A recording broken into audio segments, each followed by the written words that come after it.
Assalamualaikum warahmatullahi wabarakatuh. Berjumpa lagi dengan saya Muhammad Aditya Ardiansyah dari mahasiswa Pendidikan Matematika Universitas PGRI Semarang. Ya, kesempatan kemarin kita sudah belajar statistika ukuran pemusatan data untuk data tunggal. Nah, di pagi hari ini kita akan belajar mengenai ukuran pemusatan data untuk data kelompok. Ya, data kelompok. Kesalahan yang paling besar bukanlah kegagalan, tetapi menyerah sebelum merasakan keberhasilan.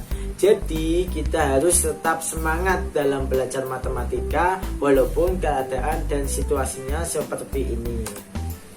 Ukuran pemusatan data yang akan kita pelajari ada 3, yaitu min, median, modus. Akan tetapi di pembelajaran pagi hari ini kita akan fokus ke min. Untuk yang median dan modus akan dibahas pada pertemuan berikutnya. Min, menghitung rata-rata. Di sini Bapak akan menjelaskan 2 cara menghitung rata-rata. Yang pertama yaitu nilai tengah, menggunakan nilai tengah.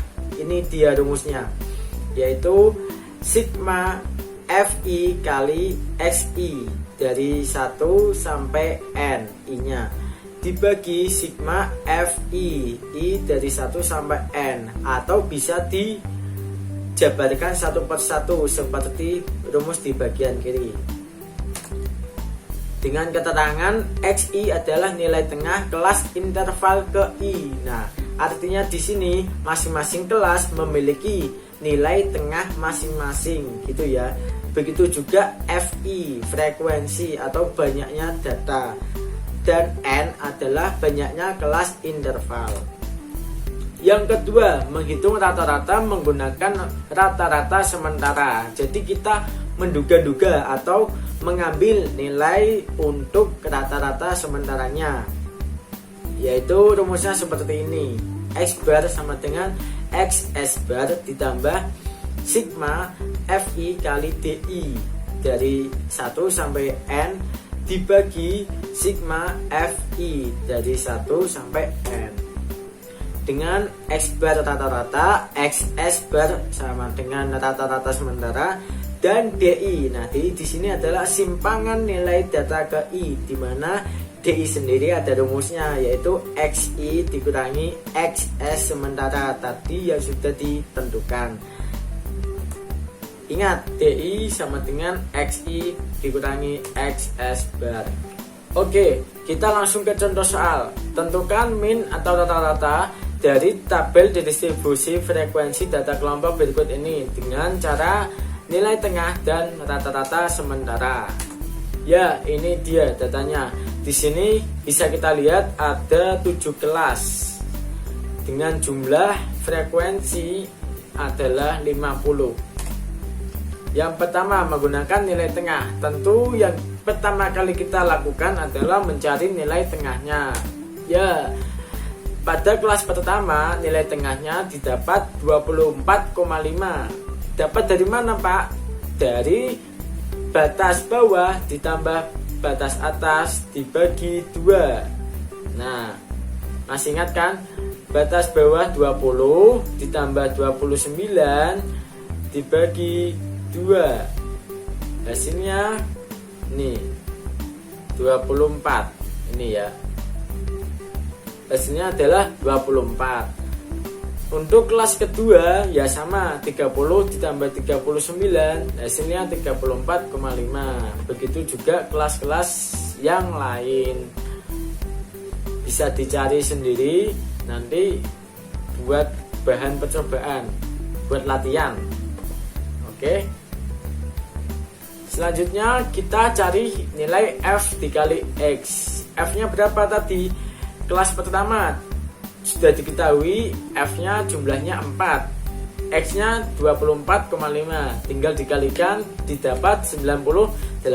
Kelas 2 juga seperti itu, 7 dikali 34,5 mendapat 241,5 dan seterusnya sampai lengkap. Ini dicari jumlahnya karena rumus rata-rata yaitu ini sigma Fi kali Xi dari 1 sampai N dibagi sigma FI dari 1 sampai N.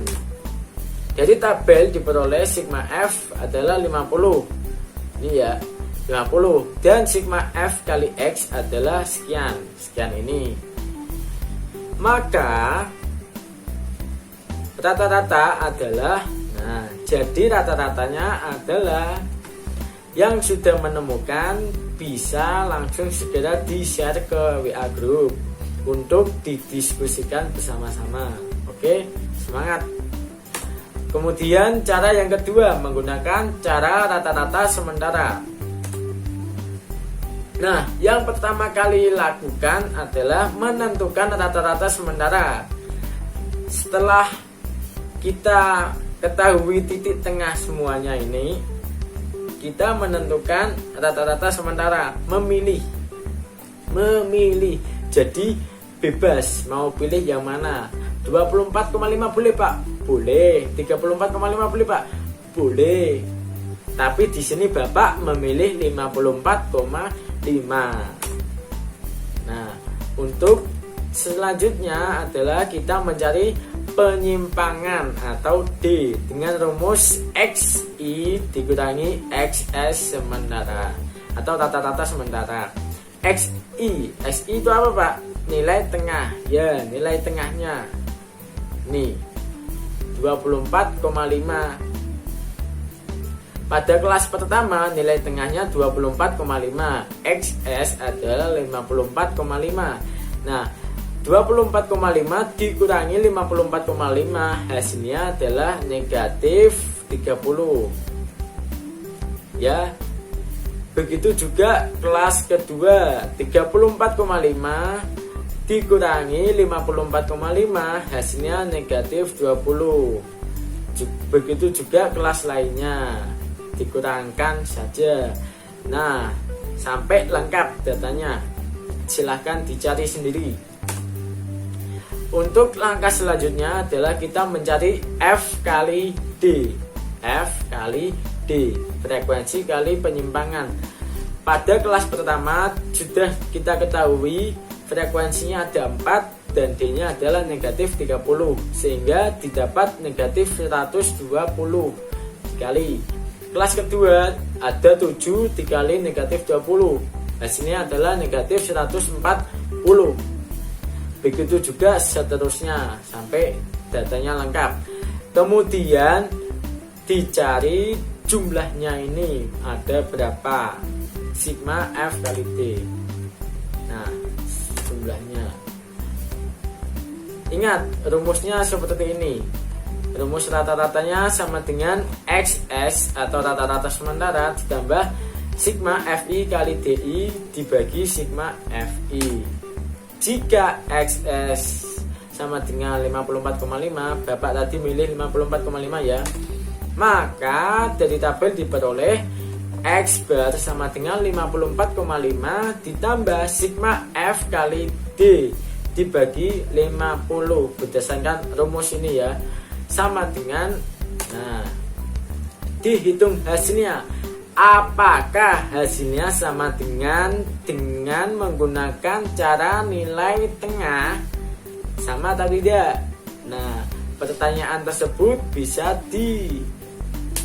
dijawab ketika sudah menyelesaikan dua cara, dibuktikan ya. Hasilnya bisa di-share ke grup WA agar bisa didiskusikan bareng-bareng. Semangat. Jika ada pertanyaan atau merasa Bapak kecepatan dalam menjelaskan, boleh disampaikan saja melalui WA grup ya, agar Bapak tahu mana yang masih belum paham. Oke?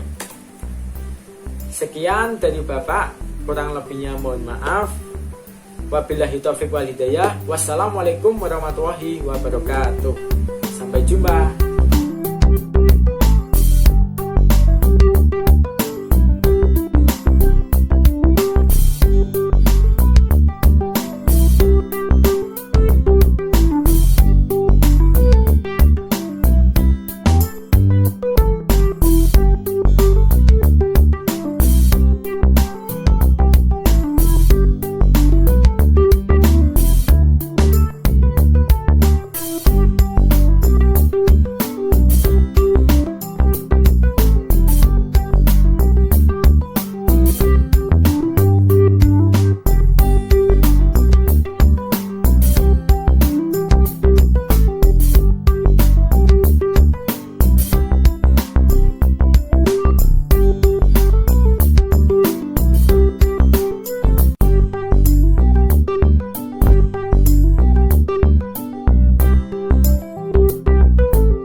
Untuk rata-rata sementara itu kita boleh memilih yang mana saja dari nilai titik tengah yang mana saja. Untuk contohnya Bapak memilih yang 54,5. Kalian boleh milih yang mana saja kok. Sebetulnya kalian itu boleh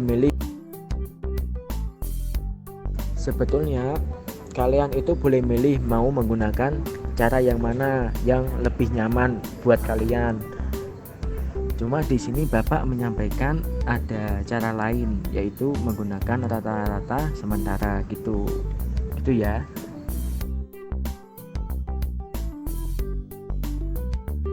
Ini maksudnya urut gimana ya? Ya seperti kemarin lah ketika menyajikan data. Cuma di soal ini sudah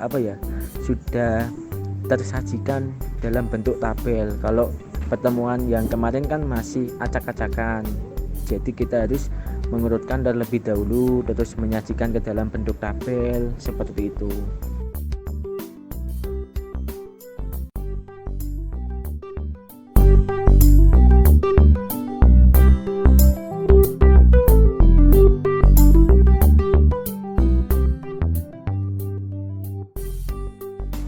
Ayo, siapa yang sudah menemukan jawabannya? Dari kedua cara, apakah jawabannya sama?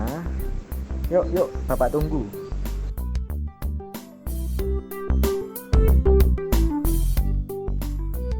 Malah itu maksudnya untuk tugas individu ya. Untuk tugas individu nanti dulu ya. Jangan fokus ke situ dulu. Fokusnya ke mencari nilai rata-rata. Untuk mencari nilai terkecil sampai terbesar bisa dioret-oret gitu, di data satu-satu biar nggak ada yang ketinggalan.